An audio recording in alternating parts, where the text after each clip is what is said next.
Welcome to episode 84 of the Mountain Mantras Wellness and Life Lessons podcast. This podcast aims to inspire you with wellness and performance tips that you can incorporate into your daily life. I'm your host, Dr. Catherine Guillet.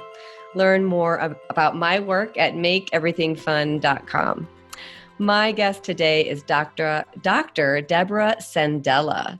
Deb Sandella Ph.D. is an award-winning psychotherapist, university professor, and originator of the groundbreaking REM method, which is heavily backed neuroscience tool providing stress reduction tools and improving one's quality of life. She frequently shares the stage with Jack Canfield and is the co-author of their Awakening Power Meditation program. I'm so excited to talk with you, Dr. Deb, about all kinds of feelings, what we think, what we don't think. Are they what we think? Are our feelings our thoughts? And many more. So welcome to the show, Deb. Oh, thank you so much, Catherine. I'm very happy to be here. You know, it's funny. I was just thinking as I was doing my introductions, because this is episode 84, and I have another podcast as well. So I've done a lot of podcasts. I think we're all in this sense of our brains maybe not working at completely 100% right now. We were just doing the pre-interview chat, and we talked about how we'll talk in general about anxiety and secrets to dissolving anger, things that are absolutely relevant to all times of life and of the world and of humankind history. But we're in a period right now during this specific interview where we're going through a heightened sense of anxiety, we could say fear. It's the COVID-19 issue right now. And I can tell you my brain's not always like completely working. And certainly my sense of time is a little warped. And so that's kind of an interesting thing that goes into the different parts of our brain, upstairs brain, downstairs brain, subcortical. But let's get we were going to kind of put this more towards the end, but this is relevant to any times when we go through our personal periods of stress.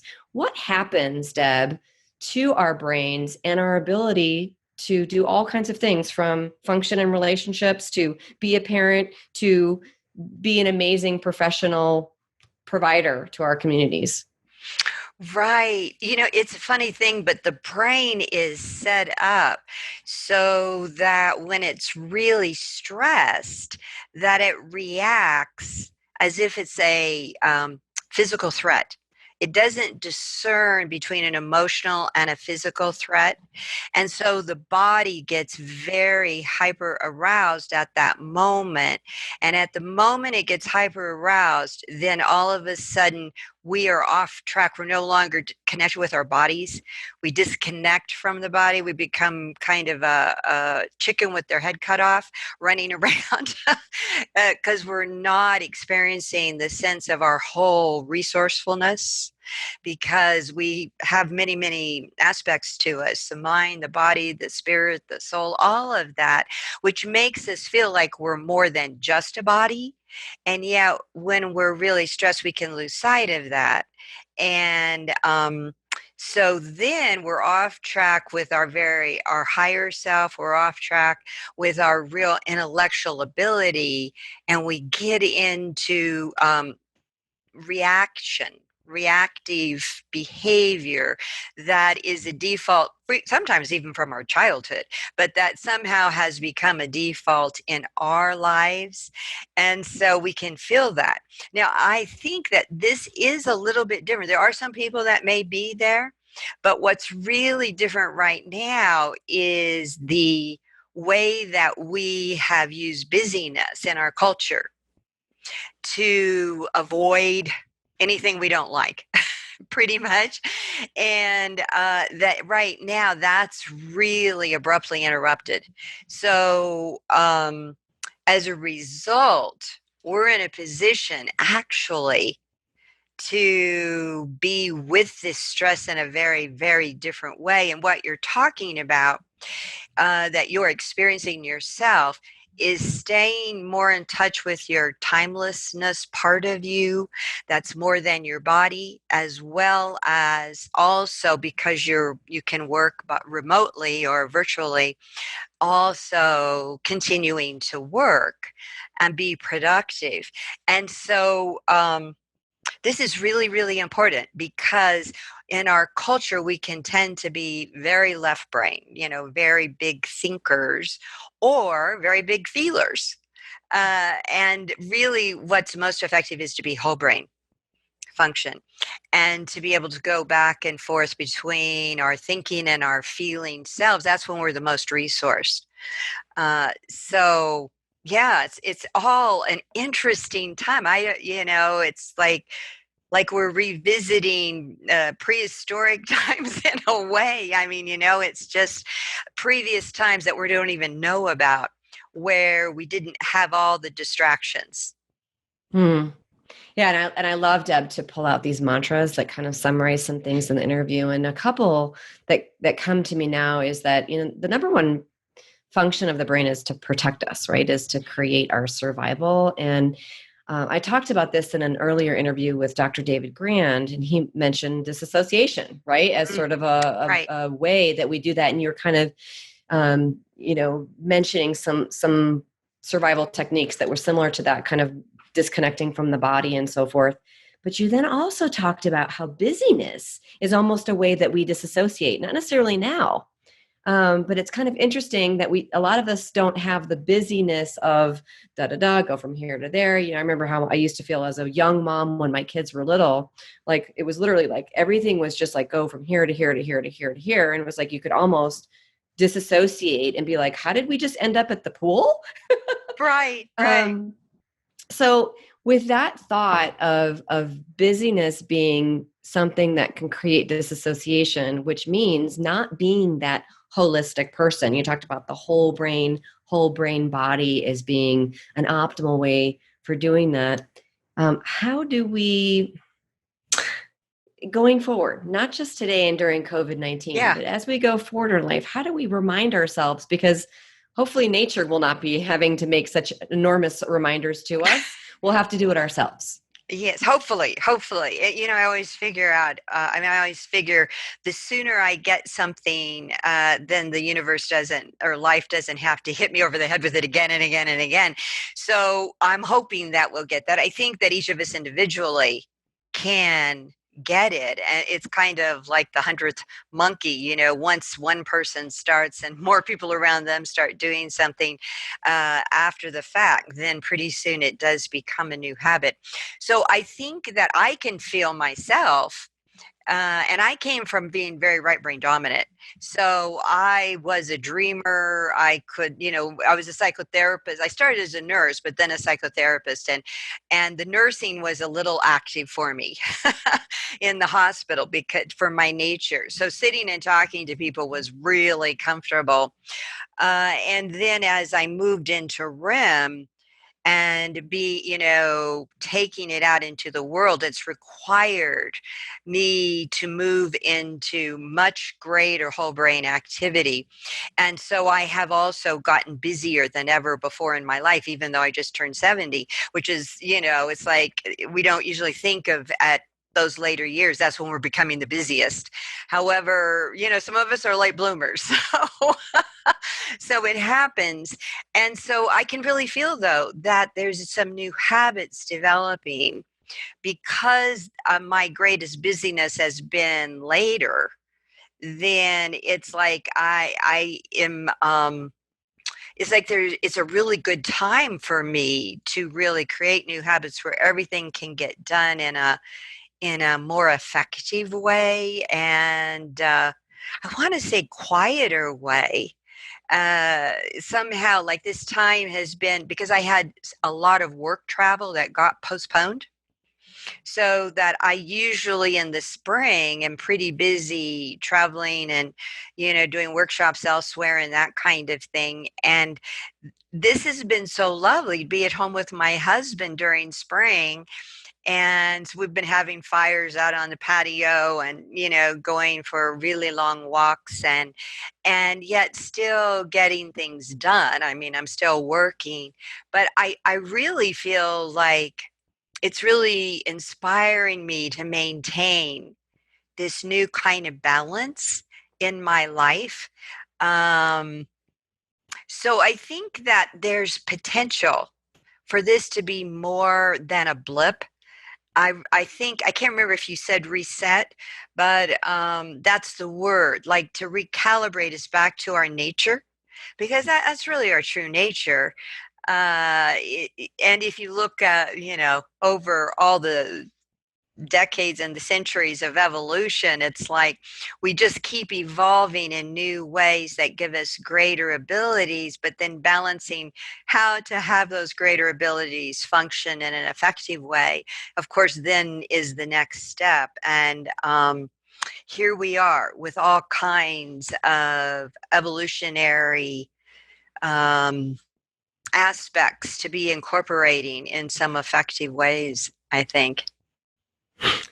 And I have used reset. I don't even know if I've used it here on this interview. But the idea of whether this is a paradigm shift or a reset, but I think we all need to push the reset button. And it's really funny because my husband isn't an engineer by occupation, but by training or by education he is. And it's really funny to watch him teach our kids about like the Wi-Fi. They're like, "Oh, no, Wi-Fi is not working," blah blah. And he just goes and he just turns it off, waits 10 seconds, turns it on. It's just interesting and how potentially having a reset, whether it's taking a 20-minute meditation break as being a reset, or taking maybe a big scale reset of like, so more of like a control alt delete on the computer where it's just like, whoa, all the background stuff, all the apps have been closed down and it's just a fresh start. I like that. And you talked about starting with yourself as being Mm-hmm. this place, which I'll call mantra number 3, is being the way to start this more whole brained existence. And so I wanted to ask, you talked about being a nurse and then you were right brain, that's how you started. And then as you started to bring REM out, which we're going to talk about more as a methodology. But before we go there, I wanted to get your sense, because we were talking about starting with yourself, and we're both kind of brain geeks and we love to kind of really get into the science of the brain. What was in that trajectory of your life, the being of the nurse and understanding that you're a right brain, and then kind of challenging that with, you said being more busy, but then you said productivity can be quiet. There's all kinds of good things in there. But really, your fascination with the brain, tell us how that developed, whether it was an aha moment or it was just something that kind of snowballed. Oh, totally aha moment. So first of all, I would say I was drawn, like I was really guided to go for further education, which I really overdid. You know what that's like. I Oh, mean, yeah. so I got a master's and a PhD, and I really felt at a certain point this was to give me balance because I was so dominant right brain and very intuitive and creative. Those were really the things I've always loved, is the intuition and creativity and emotions. Those are the things I love to play in, but I was guided. I can't say I wanted to necessarily, but I was guided really to get advanced education. And in retrospect, because that's how a right brain person does it, they're not planning for the future. They're looking back over their shoulder and going, "Oh, that's what that was all about. Now I get it. Now I see the pattern. Now I understand." And so I looked back over it and I saw that, oh, that made me really a whole brain person, that I was so right brain, I had to go all the way to a PhD to get balance, because I never saw myself as that. I mean, it was just always an interesting contradiction for me because I never saw myself as a scholarly type or being interested in that. And yet, that is where I was drawn, and that's become more and more and more important in all of this. And so there was a whole lot of intuitive things that happened that, because I tend to follow that what pulls me, That's how I perceive guidance. And so I would say also was very influenced when my dad back in 1995 had a cardiac arrest. And so I talk about this in the book, the Goodbye Hurt and Pain book. And it really changed my life professionally and personally because my brother called me in the middle of the night and said, Dad's had a cardiac arrest. He's in ICU. His blood pressure is not holding. The nurses want a no resuscitate. And I had this intuitive response. Like I say, I was a nurse in the beginning, so I understood. I was so upset with them for even asking. It was just an interesting response. I was so angry. Like, how could they ask me to sign a no resuscitate? They don't even know who he is. They don't understand how important he is in our community, besides our family. And I said no, and which is totally out of character. I mean, I'm a people pleaser by nature. So this was totally out of character. And as I walked back to bed, I started to have this spontaneous imagery or vision, whatever you want to call it, of seeing him walking off into the horizon with his back to me. And I'm there shouting and angry with him. I'm not ready for him to go. And he suddenly pauses and turns around and looks at me. And he says, "Oh, okay, babe. I didn't know you felt that way." And it was this moment where all this anger just drained out of my body. It was almost like I felt like I had, was a noodle all of a sudden. And so I flew out to Kansas, back to Kansas, where I grew up, that next morning. And when I walked in, the nurses said, sometime in the middle of the night, your dad's blood pressure started to hold. And so he survived and survived another 5 years. That felt like such a second chance in every area. And so this was very informing to me because, first of all, it was like all of my education felt so irrelevant. In that moment, it was like, how did this happen? This happened spontaneously, and it was so important to have this, whatever kind of connection it was, that it felt like it changed my life and changed his. And I've heard since then about empathic, what do you call it? I can't think when people die and have an experience. What do you call Like a that? near-death Near experience? death, Okay. yes, Mhm. yes, that people can have empathic near death experiences. And I think that's probably what it was. I didn't know at that time of such a thing, but it caused me, because at that time I was teaching at the University of Colorado, I was doing research, and it was like, no, I don't want to know what this is. I want to know what this is. So it changed the course of what I started looking at. And I started looking at imagination. And so the results of that actually is the technique. That is REM, regenerating images in memory. And that's been like, over 20 years ago now. But personally, realizing when this happened that my dad said I wouldn't, when he said, "Oh, I didn't know you felt this way," it was like, whoa, how could he, think that? And I had been very busy. I had been a very busy person with young children at home and work, full-time work. And so it caused me to really prioritize, I would say, in my life personally, as well as deciding I wanted to start pursuing healing in a different way than mental health or psychotherapy work. It was like, started, I don't know, it just called me, and I didn't know what it was. But I wanted to know more.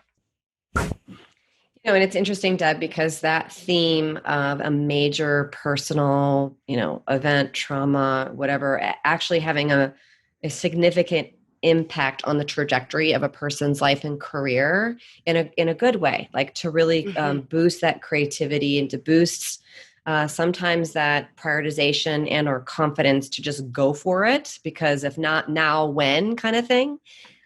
it's come up before. And so I wanted to explore that and how that, the timing of that led, and then we can get into the regeneration of images and memory, that the REM method, which I'm so interested in. And I recently interviewed Marilyn Suttle on my other podcast about publishing, and she talked about how she uses that with clients. But you mentioned this idea that at that time, at that inflection point, the idea of imagination kind of Mm-hmm. came in. You've already described being a creative person, but how did you start to put it together into a protocol, or maybe you don't even use protocol, but a methodology to help and accelerate healing?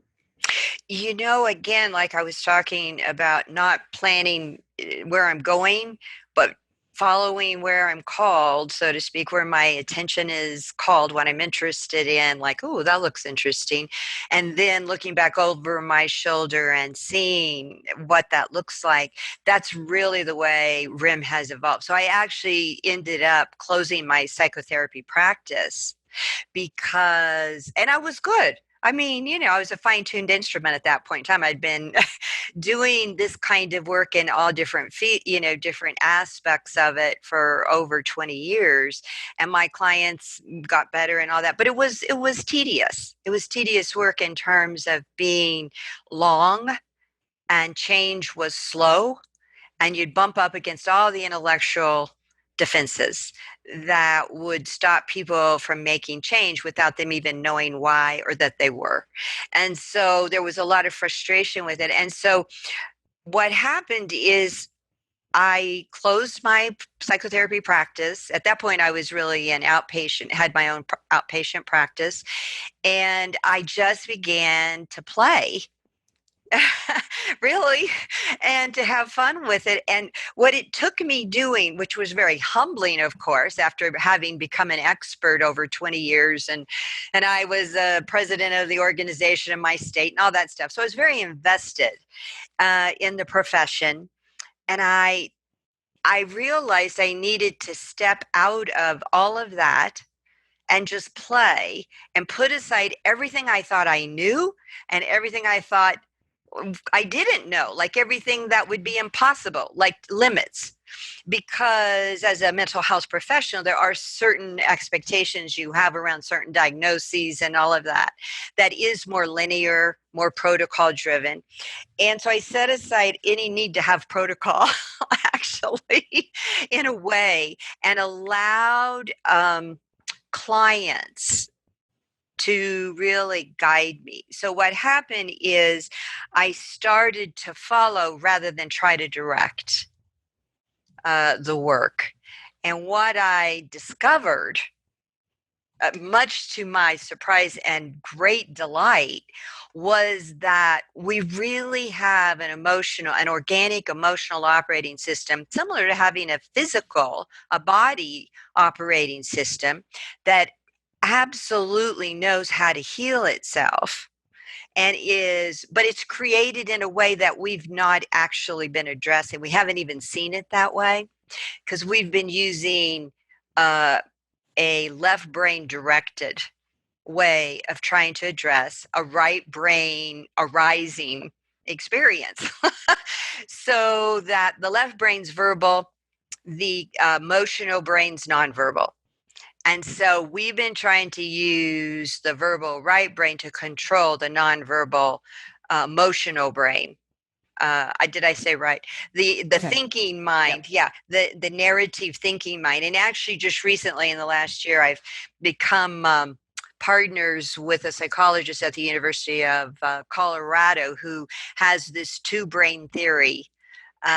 So we're linking up for the research, because his two brain theory is actually identifying the narrative mind. I shouldn't say two brain, it's two mind theory, sorry. The narrative mind and the emotional or intuitive mind.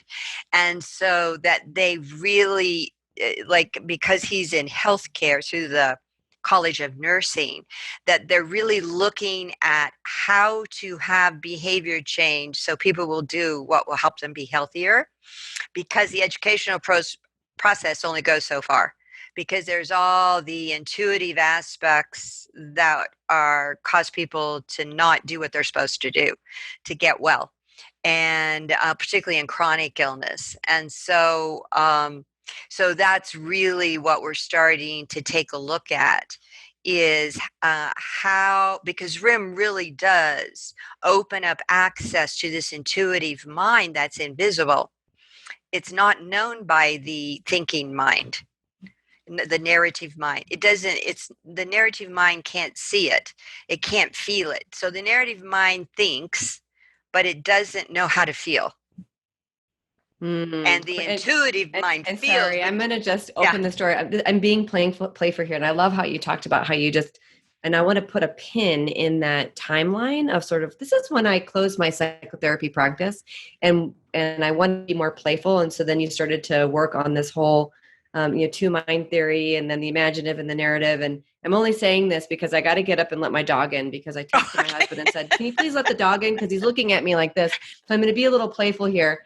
But I want to kind of go down that path, and I might be able to even link to that, to one of the articles, because I know I've read at least one article about this person that you're referring to that has done the research on the two mind theory. But let's go to that whole playful discovery, put a pin in the timeline, and go forward from it. Well, but first let me let this dog in. Okay, go ahead. Sure, I totally understand.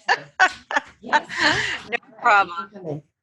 And maybe, Deb, if he really wants to, I can maybe even pick him up and show you, because we're on Sure, video, I'd love to see. Yeah. He's a puppy. He's a puppy. Oh, He's so cute. I bet he is so talk cute. About being playful. Okay. Yes. So what year was this when you said, I'm going to be playful, and you're inspiring me and everyone else as we listen to this?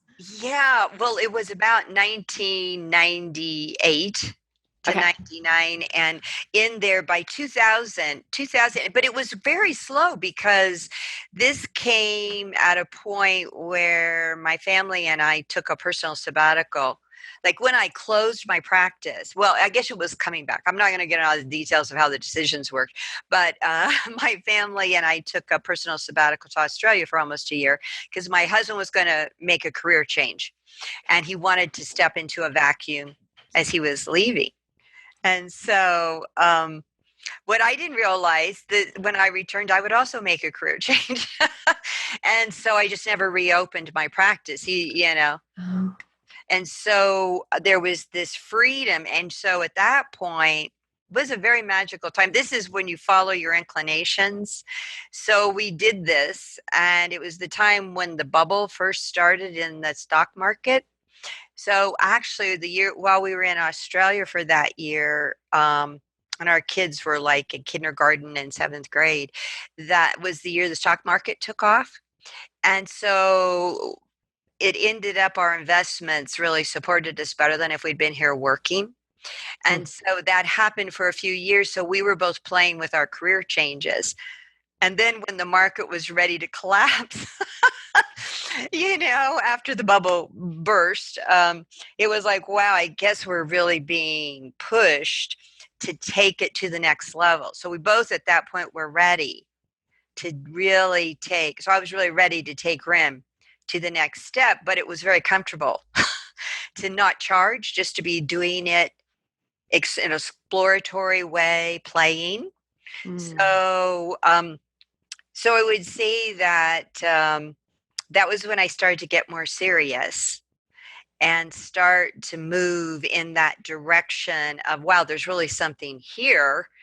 And wow, it's bigger than me. I can't contain it here, and I wouldn't want to contain it. I really want to take it out, and so that it has a life beyond my life.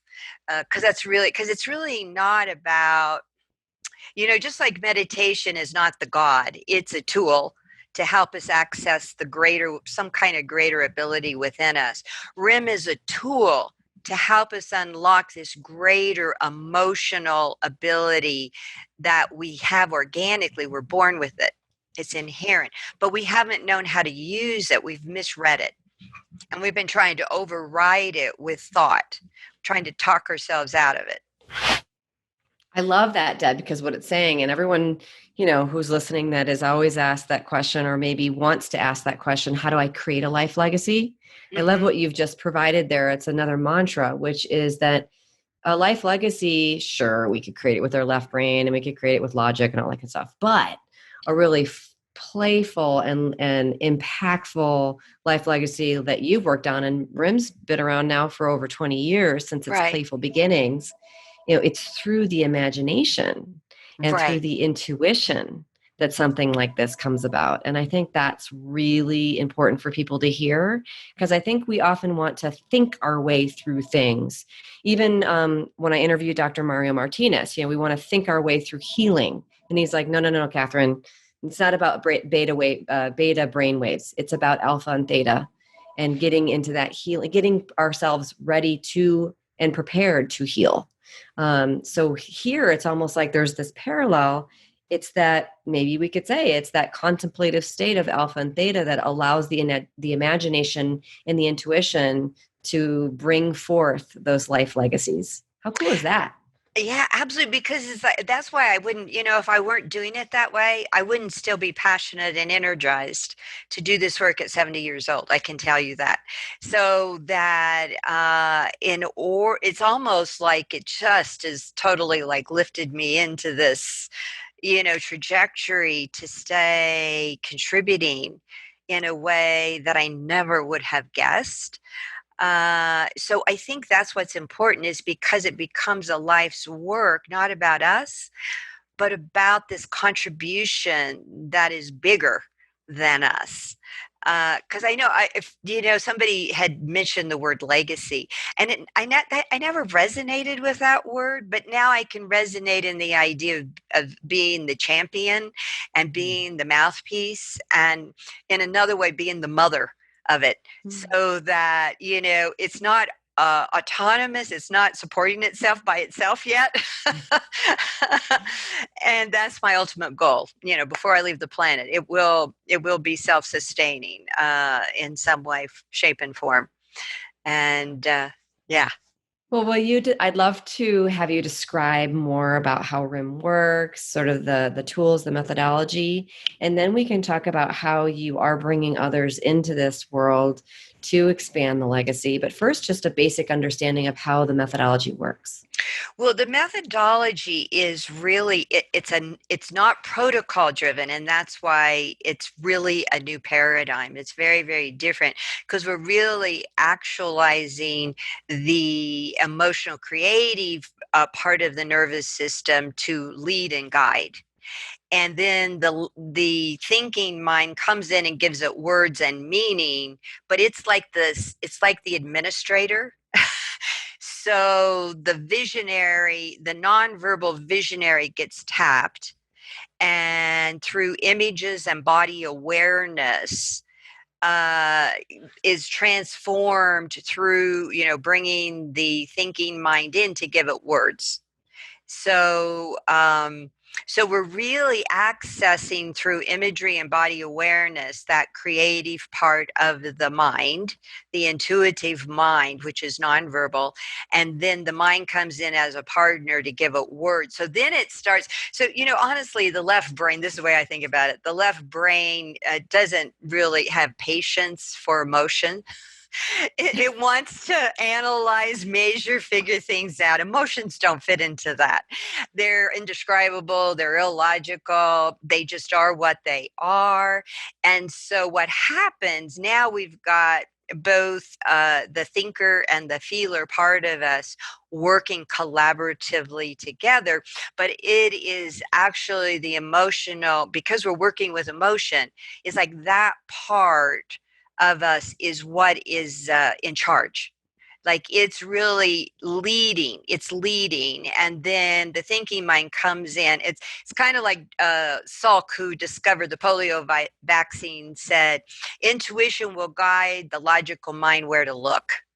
And so you have to have the intuitive lead first, and then the mind can fill in the details, be the administrator, the executive who makes things work. So we need both, but it's the order of how we do it that this paradigm is really shifting, so that as in working with ourselves or with others, we're really following rather than leading.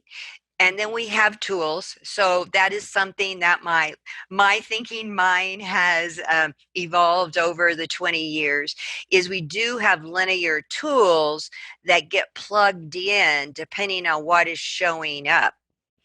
And so that we're able to facilitate, accelerate, I would say. We're able to accelerate the organic aspects, the strengths of that emotional operating system, is what I call it, the EOS.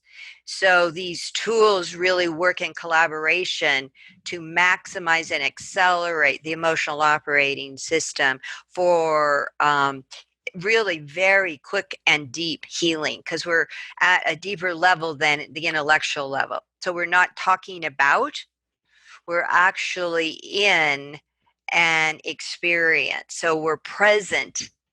And that's what we know from neuroscience, is how we can unlock biochemically memory, emotional memory, and work with it.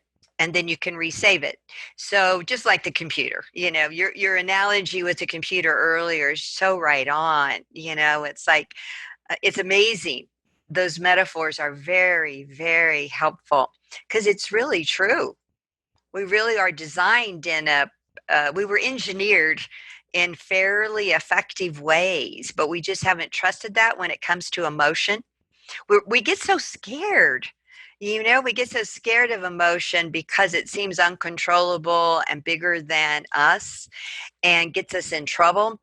And so that has been the biggest thing to overcome, is that avoiding emotion is what causes emotion to stick around, really.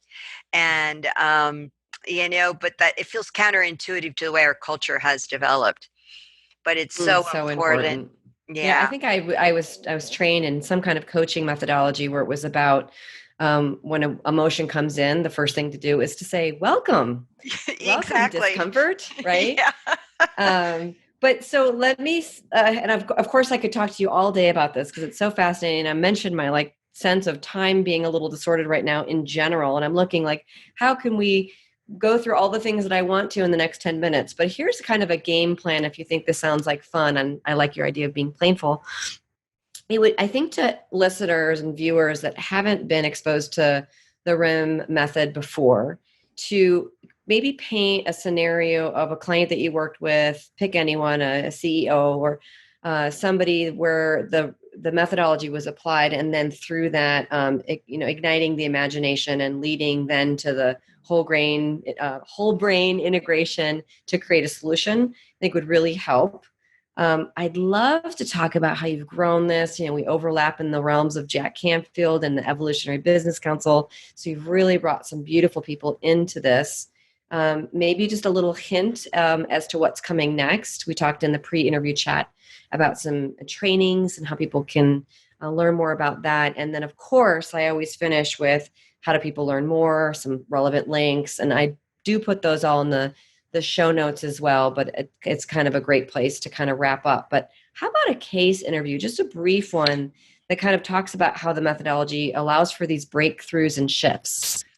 Right. Well, I think the case that popped in mind when you said a CEO, it's like when we're talking about business, that money's frequently involved. And when you're running a business, and especially if it's a large business. And so there was a man that did a session because he was like a manufacturing consultant, and he had a potential for a job that was going to be huge and really perfect for him coming up in the following weeks. And so he did a session, and he had felt, this is how you know that there's something there, where you're doing everything right, but it's not quite working the way that it could. Like, you may be successful, but not at the level that you really know you could be operating. And that's kind of where he was. And so there was some sense that there was something and he had gone out on his own over the last, I think, year. So he'd become an entrepreneur from working inside manufacturing as a vice president or something. And so in the process, as he closed his eyes, this is a closed eye process. I don't know if I mentioned that. It's a closed eye process of sensing body awareness. And so in the beginning, he sensed like there was this area in his bicep that felt kind of wobbly like jello, and so we went into that through imagination and sensing it, and then pretty soon there was the space where he had moved into deeper and deeper discomfort. And I won't go through the details. I don't remember all of them at this point in terms of his imagery and his body sensations. There was tension. It was like moving into what we say about what that we're moving toward. We're being guided to the root cause. And so as he got to this place where the root cause could just appear, his mother, who had died, I think it was a year before, showed up. And so they start having a dialogue. Dialoguing is one of the linear skills. And so we have a framework for that. That is just magnificent. It is so effective. And what he found out in that dialogue with his mother, that he had grown up with many siblings in a very Catholic family. And he always felt his parents were disapproving, and his mother, who was so kind and generous, disapproving of him, like going after making money. That you're supposed to be more oriented towards service and less towards money, let's say. And actually, it's possible to do both. So, but what happened is he had this unconscious fear that he was just not a good person if he was going after money and really liked to be able to be successful and make money. So he had this dialogue with his mother, who's now passed over. And she said, "Oh, no, I love you. You're my little boy. I want you to be as successful as you can be. And there's nothing wrong with making money." And so I'm getting goosebumps as I'm remembering it. I still see him occasionally at meetings.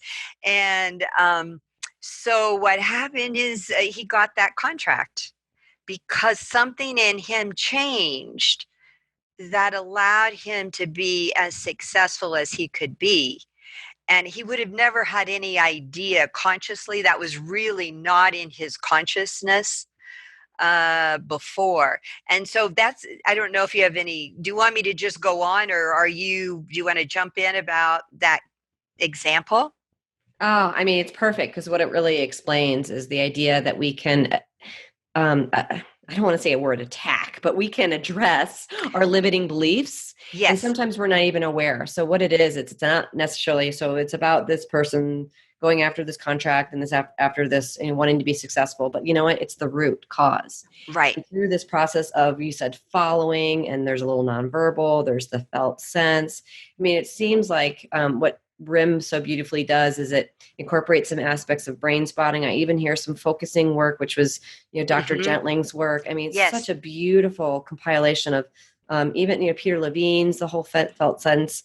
But this idea of bringing in your gifts around imagination and intuition, which is you, right? This is where it came from, and how you brought it all together. It's beautiful. And I do want to I know we're almost at the end here, about how you have been able to take this methodology and then partner with Jack Canfield. And we're both very involved with the Evolutionary Business Council. And that's how we both know Marilyn. But really your work to bring this work forward has been a beautiful part of your story. I didn't want to leave that out. Oh, thank you. Yes. Well, there came a certain place where, I was 60 years old, and it was like, this has to go beyond me. Actually, I may have even been a little younger, but I was very aware that, this needs to go out and go beyond me. And so I decided I had to start teaching it to people. And my husband said, "Isn't this just you?" And I said, "I don't know." I'm not sure. So, so I started teaching it, and I keep changing how I'm teaching it and the levels. So we now have trainers, REM trainers, who teach people to teach it, or learn the technique, and every level has just expanded everything. But I have to say again, the way all this has happened is totally in my following, just following and not even knowing it's going to be a critical step until after it's done. It's like, oh, that was really effective, but it just felt like the right thing to do. And so, so I would say that has helped me be more effective in terms of not wasting time. I hate wasting time, wasted energy. And so, I think that's been really useful. And like, for instance, my connection with Jack was totally intuitive, where I had this, I got a flyer from him, and oh, this was like over 20 years ago. Well, maybe not 20, but it was a long time ago. And I had this little voice say, "You're supposed to go to that." I go, "Why? This looks very unappealing to me." And the voice said, this was during meditation, and the voice said, "You'll find out." Well, it was, by the middle of the first day of that 4-day workshop with him in Las Vegas, one of my, on the strip, which is not my favorite place. I knew why I was there, that he was the mentor that was perfect for me to take this bigger. So it's been, I would say, it's like I can't take responsibility for for planning, and thinking things through. I can say, yes, I kept following. I was tenacious in my following. And I think that is continuing to happen in terms of some upcoming research at the University of Colorado, and just the excitement. It's so exciting to see other people get such great results, that it's beyond me, that it wasn't just me. It wasn't just me. Maybe I was a critical role, but it wasn't just me. It's really a birthing. Yeah, and you mentioned your motherhood before, and that's something that we both have in common. I think I'm going to incorporate that whole sense of following into the title of this interview, Deb, like something like "Follow Your Intuitive Hits" or something, to create the life and legacy of your dreams. That will be too long, so I'll figure out a way to shorten it. But I think that's such an important part of your story. And just really quick, we both have the Evolutionary Business Council in common. What is your story? What intuitive hit did you get to join that beautiful group that I love so much? I know we both do. Yes, yeah. Well, it was through Marilyn. Oh, okay, Subtle. great. Okay, okay, so love so we've that. both been influenced, and so she's now a very, a dear friend that we've now been friends ever since we met, and we met through Jack Canfield. So and so she was just became such a great friend and mentor to me. And so I followed her right there, and it's been really lovely. I mean, it's such a wonderful group. And when just so collegial and supporting each other, and has a kindness and caring to it that you don't find in all professional organizations. I would say that is very important to me. That's what keeps me going to groups, is the personal connections where I really like the people. That's very important to me. So I love that. And I got so lucky as to have Marilyn as my buddy coach for 12 weeks over a certain time, something we got involved with together oh, through great. the council. So the universe is sort of dropping us into to different groups and sisterhood and collaboration. And so to be continued. But for now, please give people websites, places they can learn more about your work, learn about more about your trainings and how you're getting this work out into the world. Thanks. Yes, we do have a website, the REM, RIM Institute, REM.com, and there you can find a directory of certified REM facilitators if you want to do individual work. And it's I would say it's very quick work. Like the idea is you do a piece of work every session. So it's not relationship based, although of course you have to trust somebody, but it moves quickly. And also you can find out about the classes. The initial class is a 4-day essential REM class, and there are several trainers. I usually do one class a year, and then I'm more teaching the advanced classes, but there are several trainers, and there is under the events page, you can find all of those. Now, right now, we're on a bit of delay until things open up, but it will be back. We will be back, and we're looking at some virtual kinds of shorter things people could start with, so that we don't have to wait too long to get back to get some ideas going. But well, I love that, and I'm going to be part of it as well. So it's so amazing. So thank you so much. I'm so inspired. I know later when I go for my hike today, we both live in mountain communities. I'm going to go and get my downloads, and I'm really appreciating all the advice that you've given us for the time that we're in right now, as well as all the years to come. So thank you so much for joining us today. Thank you, Catherine. It's been delightful.